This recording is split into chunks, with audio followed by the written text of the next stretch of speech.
আগামী ২৪ নভেম্বর শুরু হচ্ছে আইপিএল ২০২৫-এর মেগা নিলাম, যা চলবে ২৫ নভেম্বর পর্যন্ত। বাংলাদেশ সময় বেলা ৩:৩০টায় সৌদি আরবের জেদ্দায় অনুষ্ঠিত হবে আইপিএলের এই নিলাম, যা সরাসরি সম্প্রচার করবে স্টার স্পোর্টস। সাধারণত ৩ বছর পর পর হয় মেগা নিলাম। আইপিএল ২০২৫ মেগা নিলামের জন্য নিবন্ধন করেছিলেন বিভিন্ন দেশের ১৫৭৪ ক্রিকেটার।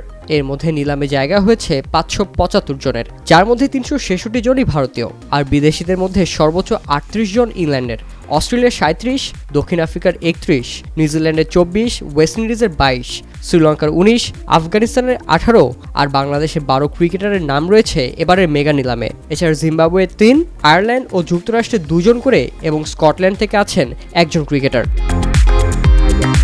এবার আইপিএল নিলামে অংশ নেবে ১০ ফ্র্যাঞ্চাইজি। প্রতিটি ফ্র্যাঞ্চাইজি সর্বোচ্চ ২৫ আর সর্বনিম্ন ১৮ জনের স্কোয়াড বানাতে পারবে। তবে এই ১০ ফ্র্যাঞ্চাইজি নিলামের আগেই মোট ৪৬ জন ক্রিকেটারকে রিটেইন করেছে, অর্থাৎ সর্বোচ্চ ২০৪ জন ক্রিকেটার বিক্রি হবেন এবার নিলামে।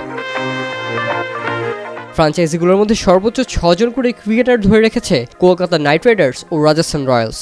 ৫ জন করে ক্রিকেটার ধরে রেখেছে Mumbai Indians, Chennai Super Kings, Lucknow Super Giants, Sunrisers Hyderabad ও গুজরাট টাইটান্স। দিল্লি ক্যাপিটালস ৪ জন, রয়্যাল চ্যালেঞ্জার্স বেঙ্গালুরু ৩ জন আর সবচেয়ে কম ২ জন ক্রিকেটার ধরে রেখেছে পাঞ্জাব কিংস। প্রতিটি ফ্র্যাঞ্চাইজি সর্বোচ্চ ১২০ কোটি রুপি খরচ করতে পারবে। তবে আগে থেকে ক্রিকেটার ধরে রাখায় সেই ক্রিকেটারদের ভিত্তিমূল্য যোগ হবে খরচের তালিকায়। সেই হিসাবে রিটেইন করা ক্রিকেটারদের পিছে সবচেয়ে বেশি খরচ করতে পারবে মুম্বাই ইন্ডিয়ান্স। ৭৫ কোটি রুপি আগেই খরচ করায় নিলামের জন্য তাদের বাকি রয়েছে ৪৫ কোটি রুপি।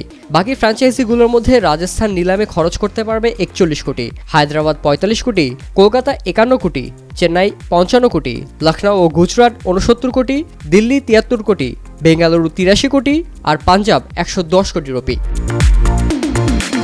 প্রথমে নিলামে উঠবে দলগুলোর আগ্রহের শীর্ষে থাকা ক্রিকেটাররা, যাদের নাম দেওয়া হয়েছে মার্কি খেলোয়াড়। এরপর নাম ডাকা হবে আন্তর্জাতিক ক্রিকেটে অভিষেক হওয়া ক্রিকেটারদের। এরপরে আসবে আন্তর্জাতিক ক্রিকেটে অভিষেকের অপেক্ষায় থাকা ক্রিকেটারদের নাম। ৫৭৪ জনের নিলাম শেষ হলে অবিক্রিত খেলোয়াড়দের আবারও তোলা হবে নিলামে।